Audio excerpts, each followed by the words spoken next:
Hello, everyone. Welcome to the Branch Out virtual info session. My name is Meg Jones. I use she, her pronouns, and I am the development coordinator for this year. We're so happy that you showed some interest in figuring out what Branch Out has to offer. As you can see at the bottom, I also have a transcript going, and if you'd like a documented transcript of this video, just please feel free to reach out to us with contact information at the end.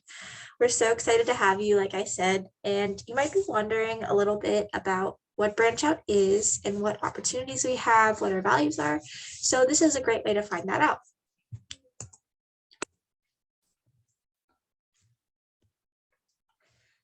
One of Branch Out's values is social justice. So of course, I want to start the info session off on a good note with a land acknowledgement.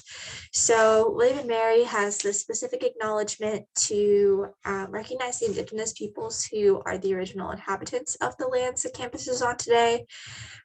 So this statement is a really great way for us to recognize those who came before us. In addition, the university doesn't have an official statement on the labor of and presence of enslaved people, but we would also like to recognize the legacy and effort of and injustice facing the past relations between Black Americans, Black enslaved people, and the college.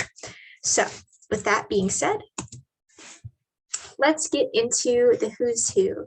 So like I said, my name is Meg and I'm the development coordinator, which means that I'm in charge of recruitment and community building and just getting other people involved in Branch Out and forming those partnerships. Our director, our fearless leader, is Melody Porter. She is the director of the Office of Community Engagement, and she is the professional staff member of our program. We also have Nafisa. Nafisa is our site coordinator, which means that she is the one that communicates with our community partners, which we'll talk about a little bit more later. She also figures out housing partnerships, and she also makes sure that the partnerships that we maintain are healthy for both individuals involved. So she keeps track of, potential issues with partners or great things about partners. Finally, we have Kaylee. As you can see, Kaylee has a graduation cap on because she recently graduated, but in the fall, she served as our education coordinator. So she taught a class for all of our site leaders to prepare them in order to have great breaks. So our mission for Branch Out, as you can see here, is really focused on the development of people who participate in alternative breaks. So we want them to become active members of society who pursue social justice. And we want to focus on capacity building in a way that everyone can reach their own potential. This has to do with respecting dignity with people that we partner with and those that we work with, and also just making sure that our site leaders and participants understand social justice, privilege, and other topics with an awareness to make sure that the partnership is as based in, equal power dynamics and equal footing. You can read more about our mission on our website, but we also include the 8 components of Branch Out breaks. So if you're unfamiliar with the structure of Branch Out, we first start with orientation and education and training, which focuses on preparing individuals for the break ahead of them. So with these things in mind, once you are placed on a break, you have a social justice topic that you're going to be focusing on. So education, orientation, and training prepare you to help out that community partner to be a mindful individual who is supporting this new community that you're entering. And in order to make sure you understand also have an intersectional approach in your understanding of the issue at hand. So for example, if you were a part of the Northern Neck break, this would involve a lot of discussion about not only healthcare inequity and specifically looking at the Northern Neck region of Virginia, but it would also include a bit of training on skills that you might need for the break, that trip also often involves filing paperwork and doing a little bit of work and helping the office out. Also some secretary work, things like that. So you'll have a discussion about those tasks that you might have. Another component of branch out is a strong direct service. So this component is an important part of our breaks, and it means that the work that you do is tailored to the community and their needs and what they're asking for. So the community partner obviously knows best, and we are outsiders, so we want to respect their needs, and again, just make sure it's a mutually beneficial partnership and mutually respectful. Another component of breaks is full engagement. So on a surface level, this means, abstaining from alcohol or other substances throughout the break. But also this means, being able to pay attention and not be on your phone and, being present. And so obviously we are in a very difficult time. So full engagement looks a lot different for everyone. So that's a conversation that you and site leaders will have a little bit more about what your focus level is and what your abilities are within the spaces that you're going to encounter, so that we can make sure that what looks like full engagement for everyone is able to occur. Another component is social justice and diversity. So this is about advocating for a world in which everyone is free to reach their fullest potential, like I said earlier, regardless of their background. So on a break, this often looks like engaging with a diversity of learning styles, a diversity of thinking styles, a diversity of cultural backgrounds and ethnic groups among participants, and also keeping these things in mind as we're approaching the topics that we're going to be learning about, the communities that we're going to be supporting, and the work that we're going to be doing. Reflection is another important part of branch out breaks, and it makes them a little bit different from other community engagement experiences. So reflection means that once you're done with maybe your day of work, you return to your housing partner with your group oftentimes and kind of look back on the day and talk through some of the difficulties that you might have faced. Just overall, reflection really focuses on learning and absorbing and experiencing the things that are around you and understanding what it means for you, what your identity means in the community that you're entering in, and other important things that you might not have realized but might hear from your peers.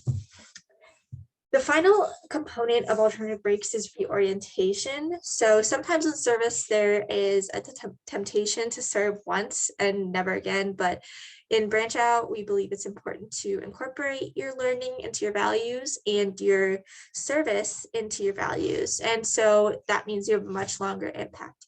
So reorientation is a key part of sustaining our long-term partnerships.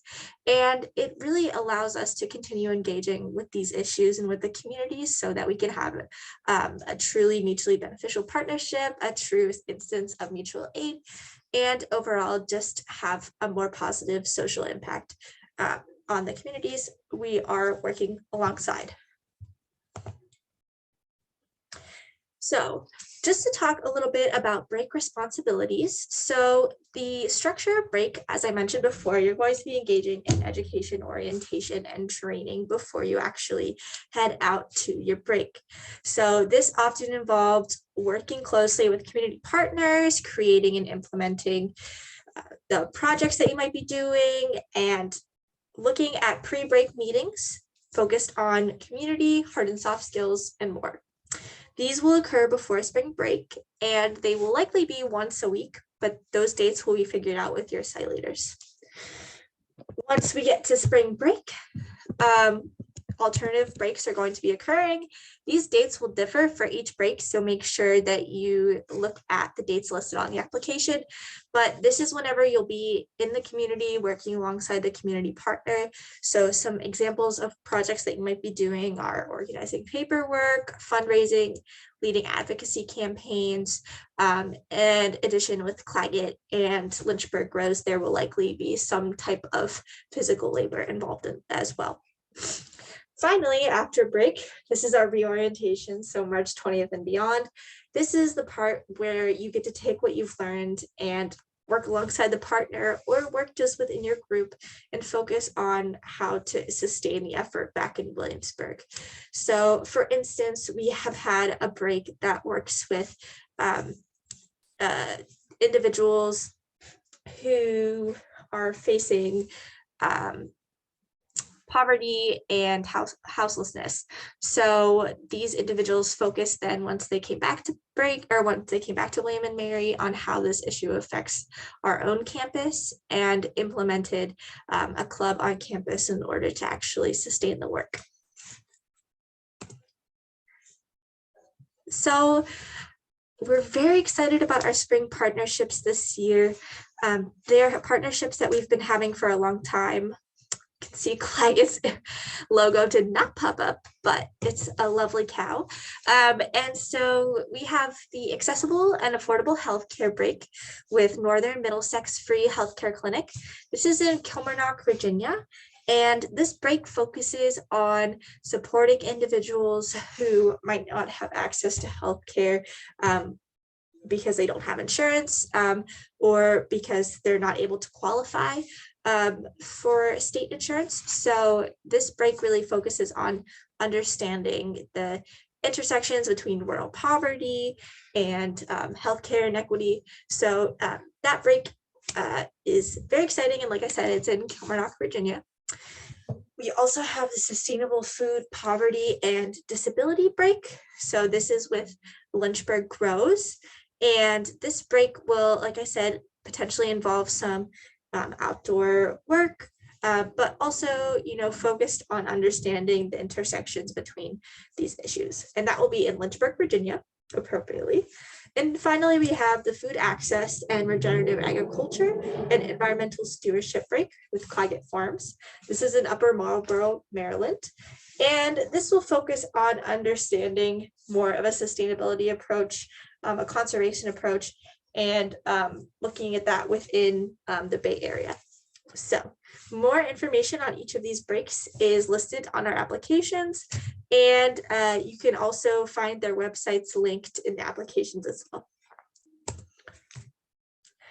So one important thing that I did want to highlight before we close up is our COVID-19 protocols. Obviously, we would love to have our breaks in person, and we're planning on doing so, but in the past, we've had to switch to remote and really consider the protocols that we're putting into place. So your safety is our priority, and we're actually focusing on creating official branch out policies that will be uploaded to our website in the coming weeks.